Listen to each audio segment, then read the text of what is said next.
이 감추인 보화, 여러분들 쉽게 말하면 한마디로 말을 하면 감추인 보화는 예수 그리스도를 말씀하고 있는 것입니다.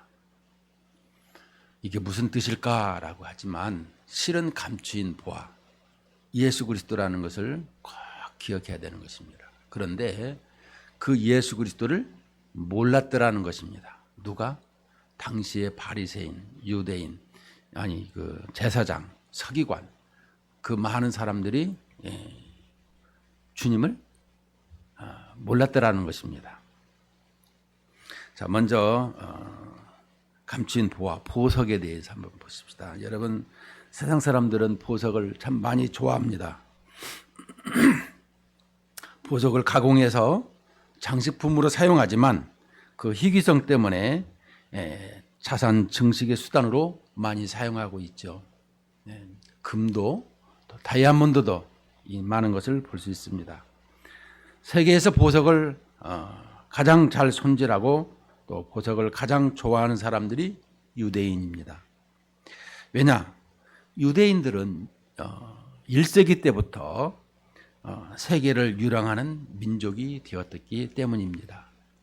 지금의 1948년도에 독립을 했지만 약 2000년 동안 이들은 유랑하면서 살게 된 것입니다. 어느 한 곳에 토착해서 살다 보면 토착민의 핍박으로 말미암아 그곳을 쫓겨나게 되는 것입니다. 이들이 피땀 흘려 가꾼 농토나 대지는 버려두고 도망가지 않을 수가 없는 것입니다. 그들이 모은 돈이나 증권도 일단 그 나라를 떠나면 휴지 조각이 되는 것입니다. 그래서 그들은 어디를 가든지 내 가지고 있는 자산을 어떻게 버리지 아니하고 또 그것을 증식시키고 유지시킬 수 있을까? 그래서 그들은 다이아몬드를 이렇게 가지고 다니기를 좋아했습니다. 그래서 다이아몬드 이렇게 한 주먹만 가져도 한 움큼만 가져도 수십억 이렇게 가지고 있기 때문에 그들은 어디를 가든지 이 보석에 대한 집착이 또 애착이 강했던 것을 알 수가 있는 것입니다. 그들은 작아서 운반하기에도 편했고 또 값이 많이 나가서 어디에서든지 쉽게 바꾸어서 생활할 수 있기 때문에 그렇던 것입니다. 지금도 이스라엘 이 텔아비브에 가면 세계에서 제일 가는 이 다이아몬드 경매장이 있을 뿐만 아니라 텔아비브 주위에는 다이아몬드 가공 공장도 많이 있습니다. 한국 대사관도 이 보석 가공 공장이 많이 있는 나타냐라는 곳에 있는 것이죠. 또 우리나라도 보게 되면 이제 구정이나 신정 이때에 복을 빌어주고 선물을 많이 주고받습니다. 복이란 인간의 힘을 초월한 천운에 의해서 주어지는 선물이고 운수입니다. 우리는 이 보석들을 항상 지니고 싶고 가지고 싶고 또 그것을 주고 싶더라라는 것을 볼 때에 과연 우리가 이 땅의 보석이 중요하더라면 그것은 이 땅에 없어질 것이다라는 것입니다. 정말 보석은 무엇이냐? 바로 예수 그리스도라라고 가르쳐 주고 있는 것입니다. 본문으로 돌아와서 먼저 이 13장 44절에 보면 이 천국은 마치 밭에 감추인 보화와 같으니 그랬습니다.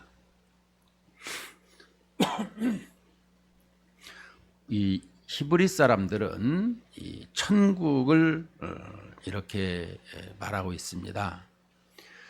천국은 하늘나라 이렇게 표현하죠. 근데 우리는 하나님 나라 이렇게 말하고 있죠. 유대인들은 왜 천국이라는 단어를 쓰느냐? 여호와 하나님이라는 단어를 사용하면은 내 하나님의 여호와의 이름을 망령되이 부르지 말라라는 하나님의 삼계명 때문에 이렇게 하지 않습니다. 근데 우리 이방인들은 하나님 나라라고 이렇게 부르는 것을 볼 수가 있습니다. 이 천국은 그래서 이 하나님 나라, 하늘 나라. 그래서 이 유대인들은 부를 때에 원래 여호와를 이렇게 모음이 없이 부르면 이렇게 아도나이 부르죠. 그래서 나의 주 이렇게 인식을 하고 있습니다. 우리는 야훼라고도 부르고 있지만 그러나 이처럼 하나님 나라, 하늘 나라, 천국 다 같은 개념이지만 부르는 내용에 있어서 하나님의 이름을 극히 망령되이 부르지 않았더라라는 것을 설명하고 그 다음에 마치 밭에 감추인 보화와 같으니 이 밭에 감추인 보화가 있더라는 것입니다. 여러분 보화, 밭에 감추인 보화를 보면 배경은 이렇습니다. 고대 근동기 구약 시대를 보게 되게 되면 그 이스라엘 땅이 이렇게 애굽 이집트에서 시리아로 넘어가는데 이렇게 초승달처럼 생긴 그 지역이 있는데요. 거기에는 이 애굽에서 시리아 쪽으로 이렇게 올라가는 군인들, 또 시리아에서 애굽을 전쟁하고자 내려오는 군인들, 이래가지고 항상 그 전쟁터에 이 교두보가 된 것이 바로 이스라엘 땅이었더라라는 것입니다. 또 한 가지는 이 도적대가 많고 마적대가 많다 보면은 그들이 늘 일궈온 돈을 어떻게 하겠습니까? 그들은 안전한 것을 통해서 행하고자 해서 밭에 감추었더라라고 말하고 있습니다. 이 밭에 감추어서 자기만이 알고 자기만이 이 돈을 넣기도 하고 또 갖다 꺼내서 쓰기도 하는 것이죠.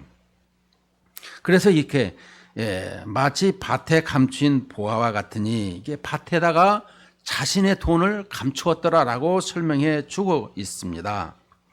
그런데 사람이 이를 발견한 후 어떤 사람이 발견하느냐?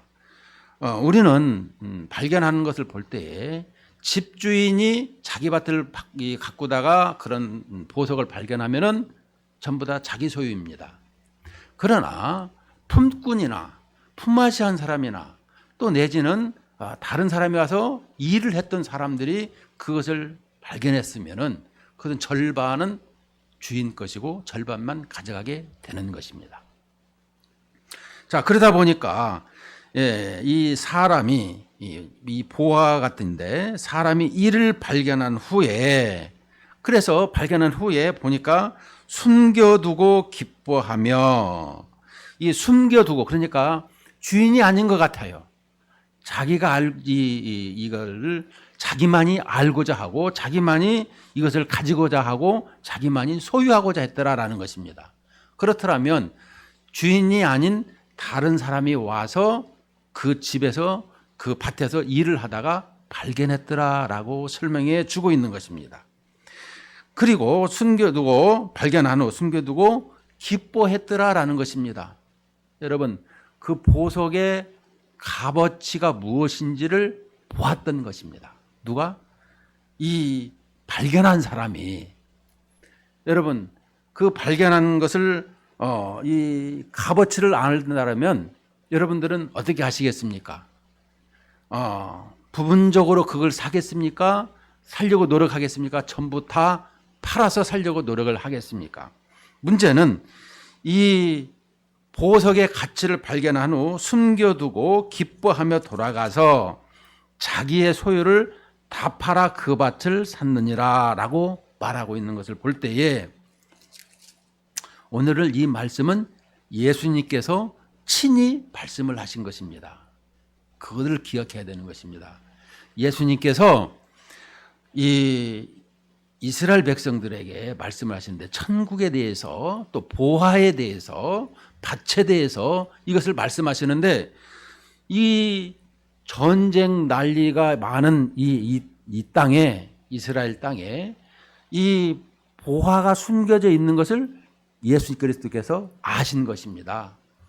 그리고 그것을 너무나도 잘 알고 계시기에 이것을 많은 사람 앞에 예화로 설명해 주고 있는 거예요. 여러분 예수님께서 말씀하실 때는 실제 배경을 항상 도입하시고 그대로 증거하신 것을 볼 때마다 우리 주님께서 이것을 말씀하시면은 우리는 어떻게 받아들여야 될까요? 바로 주님을 말씀을 액면가 그대로 받아들이는데 주님이 또 이스라엘에 이런 사건이 있는 것을 또 설명해 주고 있는 걸 볼 때에 너무나 현장감 있게 지금 말씀해 주고 있더라는 것입니다. 그래서 이 보화를 발견한 후에 숨겨두고 기뻐하고 돌아가서 자기의 소유를 다 팔아 그 밭을 샀다라고 표현해 주고 있는 것입니다.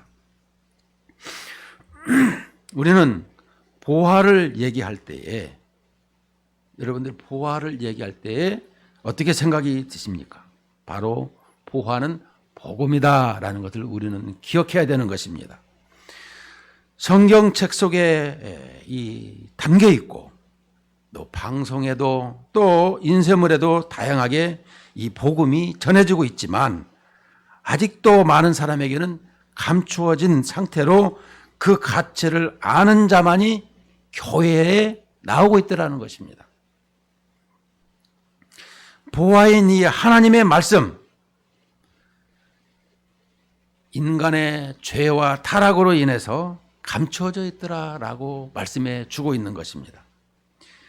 고집스런 편견과 또 이 이해로 인간의 육적이고 물질적인 이런 욕망에 감추어져서 하나님의 나라가 보이지를 않는다라고 말씀하고 있는 것입니다.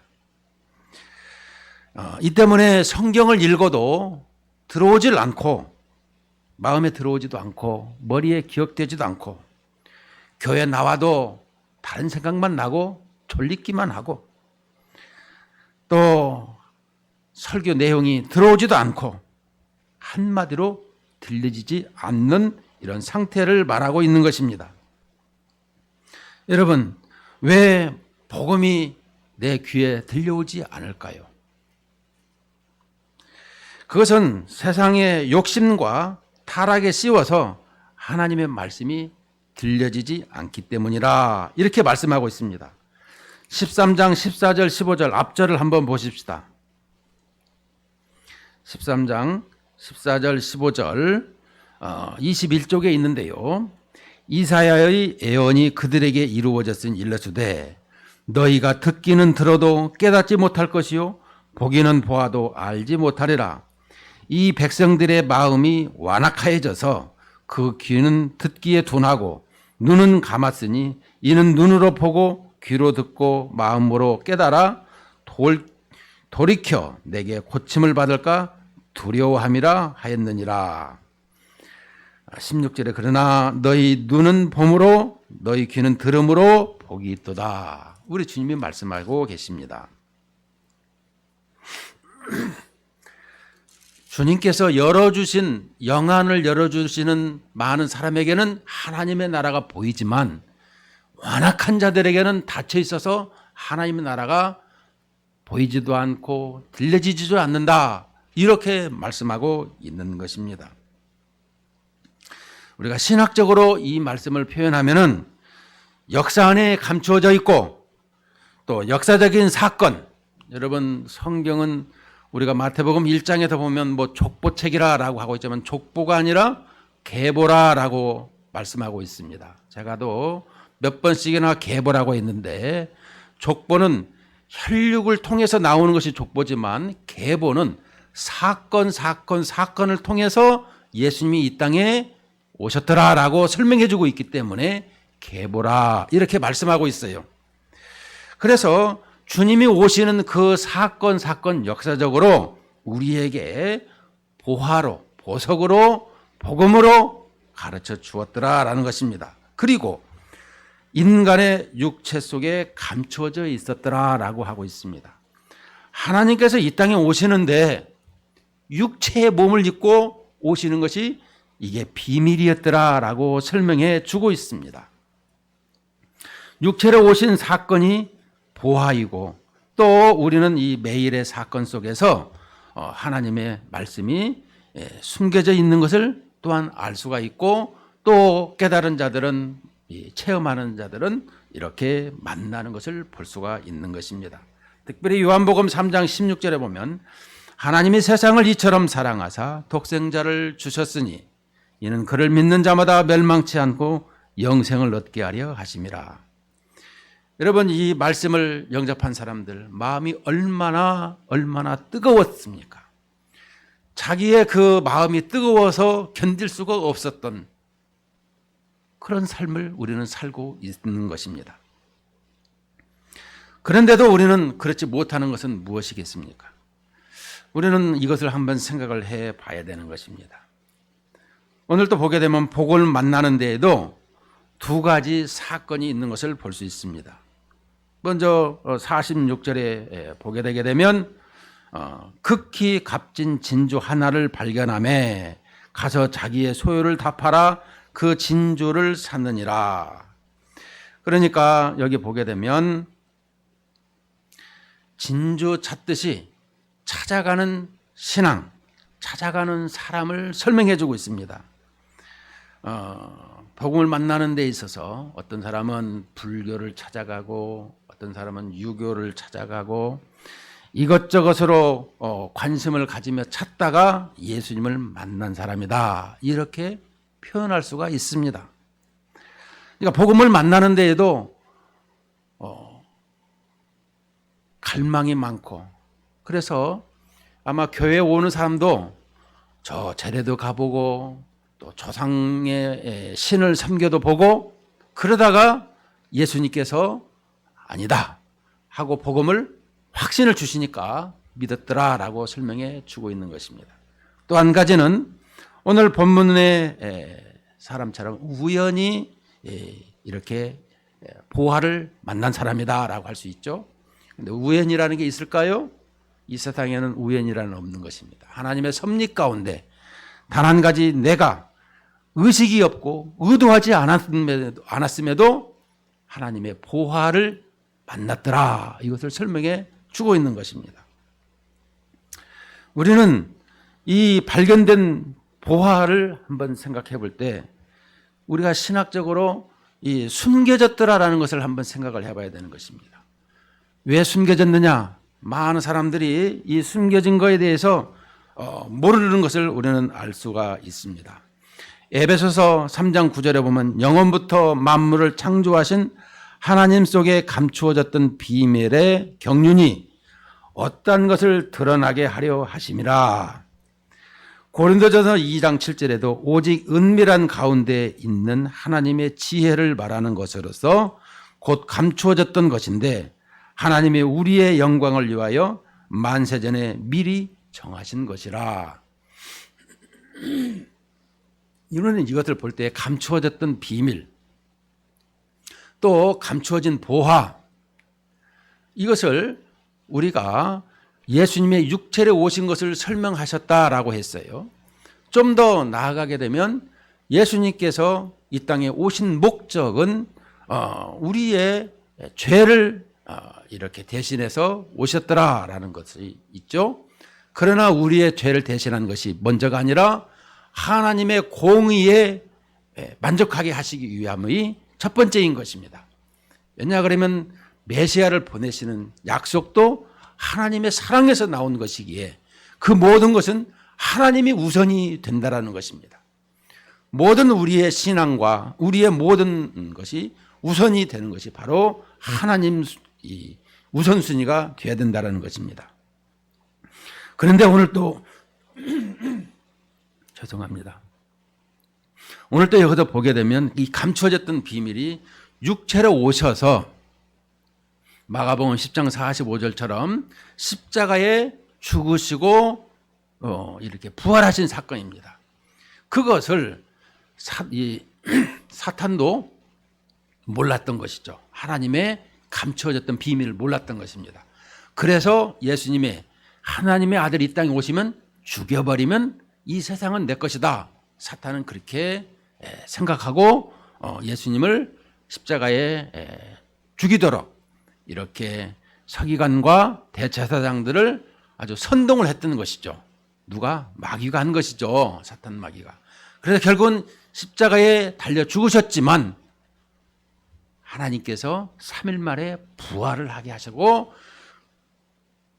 그 부활을 믿고 예수님을 영접하는 모든 사람들은 재창조로 인해서 모든 하나님의 나라가 새롭게 만들어진 것을 말씀하고 있는 거예요. 이것이 감춰졌던 비밀이고 감춰졌던 보화인 것입니다. 우리의 신앙생활은 그래서 우리 주님으로 말미암아 모든 것이 행복하게 된다는 것을 또 화목하게 된다는 것을 설명해 주고 있는 것입니다. 성경은 이렇게 말씀하고 있습니다. 로마서 1장 7절에 보면 하나님의 사랑을 받고 성도로 부르심을 받은 모든 자에게 하나님 우리 아버지와 주 예수 그리스도로부터 은혜와 평강이 있기를 원하노라. 3장 21절에 로마서 이제는 율법에 하나님의 한 의리가 나타났으니 율법과 선지자들에게 증거를 받은 것이니라. 이처럼 주님께서 이 율법에 의로워질 수가 없는 우리에게 하나님의 의 예수 그리스도로 말미암아 이 의롭게 된다라는 것을 우리에게 설명해 주고 있는 거예요. 우리는 의인이 아니에요. 다 불의한 거예요. 율법으로 딱 들이게 되면은 한 개면이라도 어기게 되면 다 불의한 것이다라는 것인데 예수님이 하나님의 아들이 이 땅에 오셔서 의로우신 분이 우리를 대신해서 십자가를 지심으로 우리가 그분을 영접하고 믿을 때마다 우리가 의로워지는 것을 설명해 주고 있는 것인데 그것은 간주하는다라는 뜻으로 하나님께서 예수 그리스도를 믿을 때마다 그렇게 여겨주신다. 이것을 설명해 주고 있는 것입니다. 그러므로 우리에게 구원을 주시는 예수 그리스도, 이 구원을 이렇게 하나님의 보화에 숨겨두셨더라라고 설명해 주고 있는 거예요. 그러므로 우리 신앙생활에서 하나님의 보화, 이 보화를 항상 소유해야 된다라는 것입니다. 자, 그런데 우리는 이 보화만 소유해야 되느냐? 아닌 것입니다. 오늘 보게 되면 이 하반절에 44절 하반절에 보면 기뻐하고 돌아가서 자기의 소유를 다 팔아 그 밭을 샀느니라 라고 하고 있습니다. 밭을 샀다라는 거예요. 보화만 산 것이 아니라 그 보화를 사기 위해서 밭을 샀다라고 설명해 주고 있는 것입니다. 여러분, 우리는 이 밭을 얘기할 때마다 좀 힘든 요소가 있는 것을 알 수가 있습니다. 보화에 관계된 것들을 우리는 받아들여야 된다는 것입니다. 하나님의 진리에 관계된 것들은 교회의 조직이나 예배의 의식, 행사 등이 마음에 들지 않아도 수긍해야 된다는 것입니다. 교회 안에 복음이 있고 진리가 있기 때문에 교회 생활을 수긍해야 된다라는 것입니다. 우리가 이 밭을 샀다라는 것을 한번 다시 생각을 해보면 우리가 성경 66권 중에서 내게 구원에 필요한 하나님의 말씀은 한 장이 될 수도 있고 한 절이 될 수도 있는 것입니다. 분명한 것은 그러나 성경 66권을 다 읽어야 된다는 것입니다. 여러분, 내가 구원받았을 적에 성경 한 절이 될 수도 있고 한 장이 될 수도 있고 우리는 그 모든 것에 대해서 이렇게 구원의 확신을 가질 수가 있는 것입니다. 그런데 그것만 가지고 살아가는 것이 아니라 주님이 주시는 말씀 66권을 전부 보고 읽고 이렇게 행해야 되는 것을 말씀하고 있듯이 우리에게도 이 교회 생활에 항상 예배 의식의 모든 일에 순종하고 수긍해야 된다, 이런 말씀이 되는 것입니다.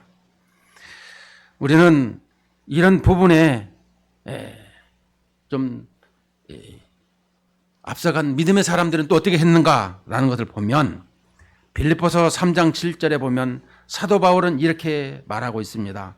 그러나 무엇이든지 내게 유익하던 것을 내가 그리스도를 위하여 다 해로 여길 뿐더러 8절에는 또한 모든 것을 해로 여김은 내 주 그리스도 예수를 아는 지식이 항상 고상이기 때문이라 내가 그를 위하여 모든 것을 잃어버리고 배설물로 여김은 그리스도를 얻고 배설물로 여김은 그리스도를 얻고 3장 9절에 그 안에서 발견되려 함이니 내가 가진 의는 율법에서 난 것이 아니요 오직 그리스도로 말미암을 것이니 그리스도를 믿음으로 말미암은 것이니 곧 믿음으로 하나님께로 난 의라. 이렇게 말씀해 주고 있습니다. 우리는 신앙생활 하면서 내 마음에 들지 않는 것이 때로는 많이 있습니다. 그러나 우리는 이 복음에 대해서 이 많은 사람들이 가치를 알고 어떻게 신앙생활을 했는가 이런 모습을 발견할 수 있어야 되는 것입니다. 남들이 가니까 나도 가나? 이렇게 묻어서 가는 것이 아니라 하나님의 말씀이 이렇게 확신을 주시고 체험을 주셔서 내가 그 주님 없이는 살아갈 수가 없습니다. 이런 신앙 고백을 주님 앞에 올릴 때 주님이 받으시고 영광을 받으시고 우리와 함께 늘 기쁨을 가지는 것입니다. 우리는 이것을 알아야 되는 거예요. 보아는 항상 이 가치는 많은 사람이 고백함으로 알 수가 있는 것입니다. 특별히 우리는 이 사도 바울의 신앙 고백 많이 알고 있지만 결론적으로 우리는 오늘 본문을 통해서 감춘 보아 예수님을 만나야 된다는 것입니다. 또 예수님을 얻기 위해서 나의 소유와 나의 모든 소유를 팔아야 한다는 것입니다. 가지고 있고 부분적으로만 하면 안 된다는 것입니다. 우리는 이 모든 소유를 팔아야 된다라고 할 때마다 아니 내가 그걸 왜 팔아야 되나, 그리고 내가 그 부분적으로만 얻으면 되지 않느냐 이렇게 생각을 가질 때가 있습니다. 여러분, 그러나 우리가 이 보화를 얻을 때에 부분적으로만 얻는다라는 것을 생각할 때 그것은 무엇이냐? 여러분, 보화를 얻는 데 있어서 부분적으로 얻는다는 것은 뭐냐 그러면, 여러분 도둑질이라는 것을 한번 생각을 해보세요. 그 보화만 딱 가졌어요. 그런데 남들이 그 보석이 어디서 났느냐 물어보게 되면은 이 출처가 있어야 되는 것입니다. 모든 돈에도 출처가 있듯이 출처가 있어야 되는 것입니다. 그렇기 때문에 그 출처를 우리가 이 바르게 행하기 위해서는 모든 것을 이렇게 주고 샀더라는 것처럼 나의 모든 것을 드렸더라라고 설명할 수 있어야 되는 것입니다.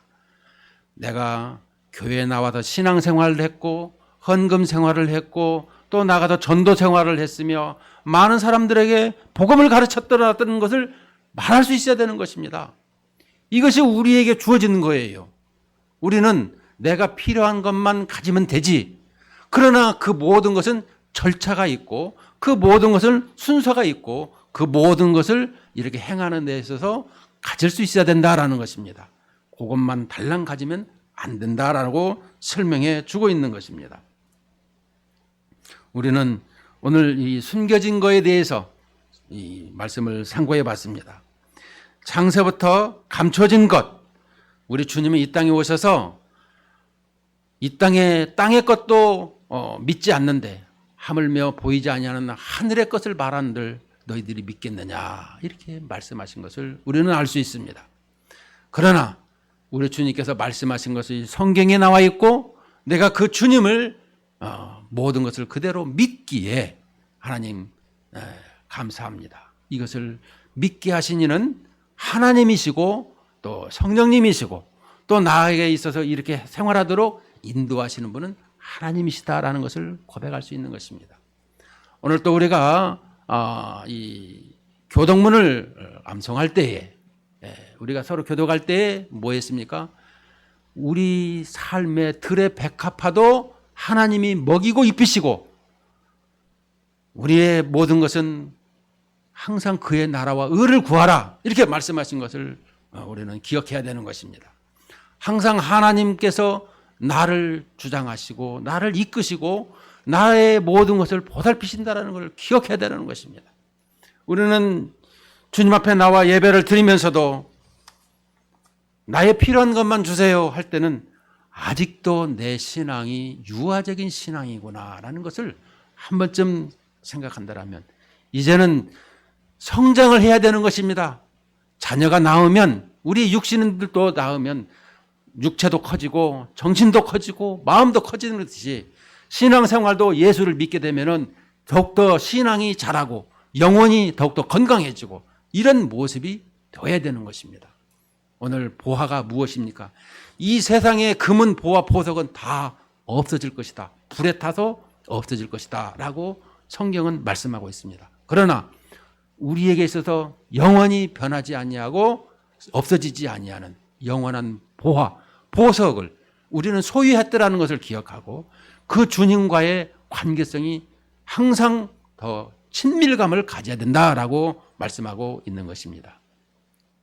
오늘 결론적으로 날마다 주님과 이런 보석으로 보화로 늘 친밀감으로 함께 신앙생활 감당하시기를 주의 이름으로 축원을 드립니다.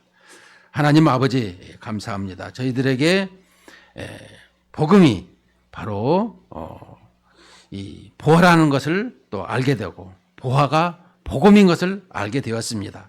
하나님 아버지, 우리는 이 보화를 소유함에 있어서 모든 것을 드리고 또 모든 것을 팔 줄 아는, 그래서 나의 모든 것을 주님 앞에 드릴 줄 아는 이런 신앙인이 되게 하여 주옵소서. 믿사옵고 예수 그리스도 이름으로 기도합나이다. 아멘.